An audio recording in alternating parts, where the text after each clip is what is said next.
Welcome back to another episode of Spotlight on the Arts, brought to you by the Chicopee Cultural Council. My name is Johnny Miranda, your host for the evening, and today we want to celebrate pride, celebrate diversity, celebrate how much variety we have in our community. So we have a special guest. Her name is Priscilla Porcelain, and she's joining us today to talk about her life experience, about her life as drag, and we're definitely going to be having her in our Pride Fest on June 26th. So without further ado, Priscilla Porcelain. Hi. Priscilla, everyone. Thank you for joining us. Thank you so much for having me. You look amazing. Oh, thank beautiful. you. I wanted to look like a big pink cotton ball or a treble for those Trekkies out there. This is amazing. Thank you for joining us. I am excited to introduce to our community in Chicopee a local resident, a person from Chicopee that is involved in the fascinating world of drag. Tell us a little bit about that experience. So I've been doing drag actually for about 10 years now. I'm 26, and when I was about 15, I actually discovered drag through movies like Tu Wong Fu, and I actually that was when the first season of RuPaul's Drag Race actually came out, and I remember watching it with one of my friends who had Logo, and I didn't have Logo. Remember when Drag Race was on Logo? And I remember just being like, this is what I want to do. And I used to go to raves and concerts and sneak into places that I definitely shouldn't have been. Don't do that. But, and then once I turned 18, I was like, I need to find a stage. And I started doing open stages at a bar called Divas that doesn't sadly exist anymore, that's in Northampton.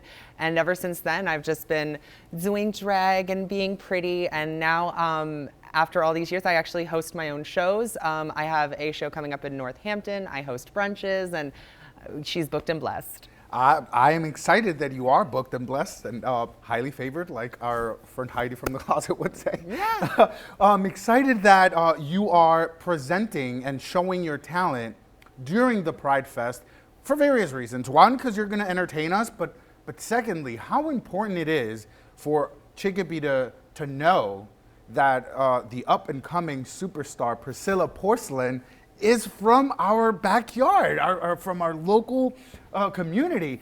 What would you like for Chicopee to know about drag and about Priscilla Porcelain?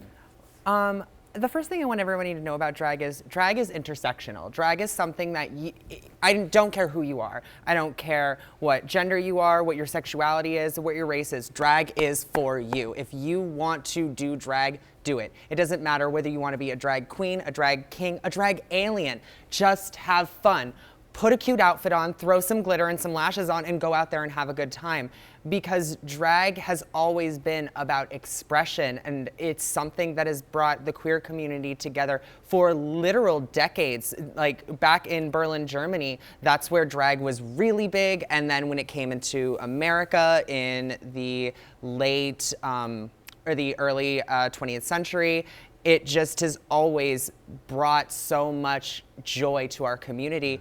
And specifically as a trans woman who I don't get a lot of representation when it comes to what drag is on TV, yet trans drag has been so important to the sculpting and the morphing of what modern drag is, like people with Dorian Corey and Crystal LaBeija, you know, strong trans women of color who created houses, who created amazing fashions, who walked the balls, helped put them together, and brought all this beautiful culture. And it's just as much a space for trans women and trans folk as it is for white cis gay men. Yeah. And I think that that's such an important thing to remember, is that, again, drag is such an intersectional thing. And it's why it's so important to me as, again, as a trans woman. I often don't feel like I belong a lot of places. I often have to walk the world and my life with this almost shield about me. But when I'm in drag, I don't need that shield, because I'm a sword. I am so powerful. I can fight off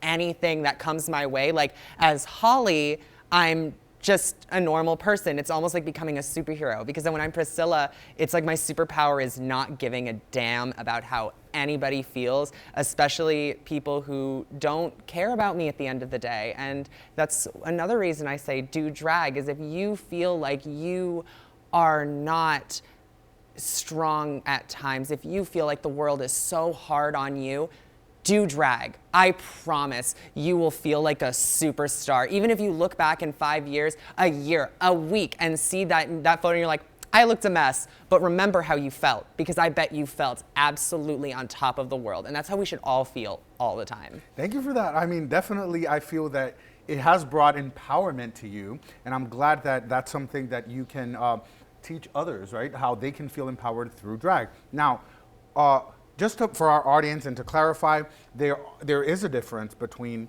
transgender and between a drag queen. Absolutely. Would you educate and tell our audience a little bit about that difference? Absolutely. So being a drag queen is like, it's almost like putting on a costume. It's like putting on a character. It's like you think of people who do skit shows. Think of like Dave Chappelle. When Dave Chappelle dresses like a woman and makes jokes as a woman, that's drag. Yeah. He's not becoming a woman. Dave Chappelle is by all means a straight man, but once he does that, he's a drag queen for a few seconds. He's doing drag. And I live my life as a woman. I wake up and am a woman. I go to bed and I am a woman. When I put on drag, I'm still a woman. I'm just a fiercer woman than I was 5 minutes ago. Perfect. And I love that you are giving the trans women that representation in the drag world, because, like you mentioned, a few of the, like LaBeija and that, a lot of the movements in the LGBTQ movement, per se, they were started and put forward by Black trans women that did drag. So they were the pioneers of the Pride movement. And the fact that you, as a trans woman, are able to also celebrate diversity and empower others through your drag just sets an example. So I really want to thank you. Most recently, we had, you mentioned the show RuPaul's Drag Race. Yes. And most recently, we had a contestant in the show, Got Mick. Yes. That is a trans woman. A trans man. She's a trans man. And yes. We have other contestants like Jiggly Caliente, Sonique, that have come out as trans women. So what can you say to the trans community about drag? So to the trans community, I know our representation is low sometimes. I know that a big controversy with drag races, and I will say it straight up, trans women have not gotten representation on a main season. We should not have to come out after a show to be seen as a valid drag performer. And Got Mick was such an amazing push forward to have a representation of trans men who get very little representation in media. Trans men are often erased, or they're not even thought about by people. And it was such an amazing thing to see Got Mick, but that is not enough. We need to see trans women in drag, because drag is a space for us just as much as it is everybody else, if not first and foremost a place for trans women, and I will say it again, specifically trans women of color, to be safe and be able to express their art. And Drag Race, being the biggest platform we have for drag, needs to show that, because I will say trans drag queens do it like no other queens. I believe you. Now, because visibility is so important, it's very important for drag queens and for drag kings, for transgender individuals to be visible in our community so that we can celebrate your existence. What do you feel that is something that needs to change in our communities? Because statistics are showing that transgender women are being affected by violence, by murders all around the United States, and a lot of these situations are happening and they're not even counted in the statistics. And a lot of the people don't want to come forward because of the stigma of their gender. So where do you, now wearing the outfit of an activist, where do you see the need to go in terms of the LGBTQ movement? We need to focus on, again, those trans voices that don't get to speak. It is ridiculous. We have lost over 20, we are still counting. right now, we are at about 28 to 30 trans members of our community have been murdered in America this year. Specifically, a lot of them are statistically, like you said, trans women of color, because trans women of color are the most likely, and BIPOC trans women are the most likely to be assaulted, to be attacked, and to be harassed. And it is often by people who claim to have love and care for us. And that is something that is not talked about, is our community can protect us. We can be there for our sisters. We can make sure that we're there like, hey girl, are you going on a date? Here's my number. Make sure you tell me this, this, this, and this. That's what we need to do. We need to make sure we are there for our trans women and trans people in general, because we also lost a 16-year-old trans boy this year. And we've lost non-binary family members, and it is terrifying.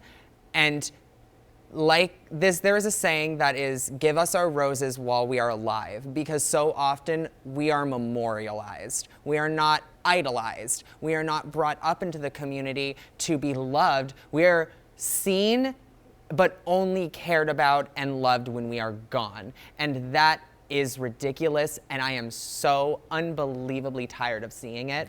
And I am, because Jahaira Alto from Boston, we lost her recently, and I feel like there has been so little people I've seen actually talk about it. Luckily, I do things like, I actually personally use TikTok as a big platform. I have a pretty good 80,000 people following on there, and I talk about things like that, like what trans women face, what trans drag queens, you know, what our history is. And that's what we mainly need to do, is educate. We need to learn, and it is okay to be ignorant on something if you don't understand. It is just not okay to not listen and educate yourself and fix that ignorance. Yeah.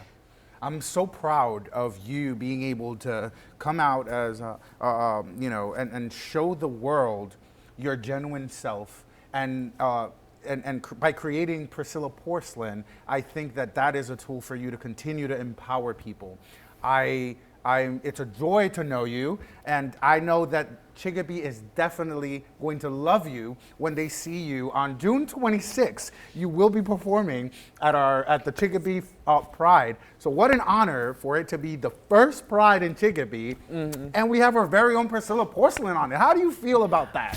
I'm gonna be honest. I cried when when I learned about it and everything. I was like really hyped, and then I like sat down, and when I got to think to myself, I'm gonna get misty-eyed now, is as someone who has always felt like, and I said before, is I don't often get to see representation and women who look like me in the drag world, and now in a way I get to be that representation, and Yeah. that is a surreal feeling I will never get over, is feeling like, no, I didn't get what I always wanted, but I got to be what I know that other people and other kids who were like me and either confused or knew who they were but just didn't have anybody to look up to help them push forward, that it's okay. It's gonna be okay. That, you know, I am a full adult trans woman, and I am living my happy-go-lucky life, and I know that when someone sees someone like me, it does help